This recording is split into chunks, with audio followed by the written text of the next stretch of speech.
আসসালামু আলাইকুম রহমতুল্লাহি ওবারাকাতুহু। আশা করি ভালো আছেন, সুস্থ আছেন। আজকে আপনাদের সামনে একটি গুরুত্বপূর্ণ বিষয় নিয়ে হাজির হয়েছি, সেটি হচ্ছে সাইবার নিরাপত্তা আইন বাতিল। বিতর্কিত সাইবার নিরাপত্তা আইন বাতিল করার বিষয়ে নীতিগত সিদ্ধান্ত নিয়েছে অন্তর্বর্তী সরকার। বৃহস্পতিবার প্রধান উপদেষ্টা ডক্টর মোহাম্মদ ইউনূসের সভাপতিত্বে রাজধানীর প্রধান কার্যালয়ে অনুষ্ঠিত হয় এই সভা। পরিবেশ ও বন জলবায়ু পরিবর্তনের উপদেষ্টা সৈয়দ রিজওয়ানা হাসান এই তথ্য জানিয়েছেন।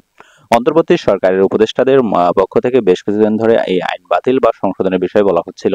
এর মধ্যে ৩ অক্টোবর ঢাকায় এক অনুষ্ঠানে আইন উপদেষ্টা আসিফ নজরুল বলেছিলেন, অবশ্যই সাইবার নিরাপত্তা আইনে আইন বাতিল করা উচিত।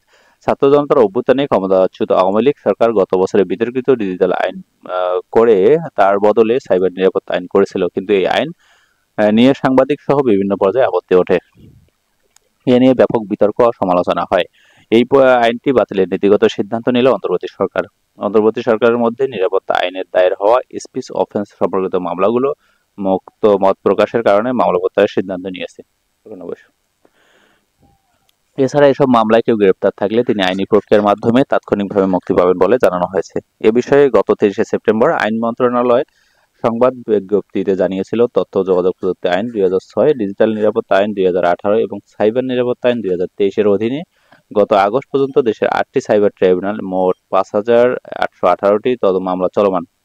বর্তমানে স্পিচ অফেন্স সম্পর্কিত মোট ১,৩৪০টি মামলা চলমান। এর মধ্যে ৪৬১টি মামলা তদন্তকারী সংস্থার কাছে তদন্তাধীন। ৮৭৯টি মামলা দেশের ৮টি সাইবার ট্রাইব্যুনালে বিচারাধীন। এসব মামলার মধ্যে ডিজিটাল মাধ্যমে যুক্ত মত বা মুক্ত মত প্রকাশের কারণে দায়ের করা মামলাগুলো speech offence, computer hacking, digital device জালিয়াতি, কম্পিউটার অফেন্স চিহ্নিত করা হয়েছে। তথ্য প্রযুক্তি আইনের ২৭৯টি, ডিজিটাল নিরাপত্তা আইনে ৭৮৬টি এবং সাইবার নিরাপত্তা আইনে ২৭৫টি মামলা চলমান বলে জানা হয়েছে। বিজ্ঞপ্তিতে আরও বলা হয়েছে, এটি চূড়ান্ত নিষ্পত্তির জন্য প্রত্যাহার করতে হবে। এ বিষয়ে সাইবার নিরাপত্তা আইন বাতিল সংক্রান্ত বিষয়ে উপদেষ্টা বৈঠক হয়েছে, সেটি সরকারি এটি সিদ্ধান্ত আকারে এটি প্রকাশ পেয়েছে। আজকে পর্যন্ত বন্ধুরা, ধন্যবাদ, ভালো থাকবেন এবং চ্যানেলটি সাবস্ক্রাইব করবেন এবং ভিডিওটি শেয়ার করবেন সবাইকে জানার জন্য। আজকে পর্যন্তই, ধন্যবাদ। এই রবি আমার সব।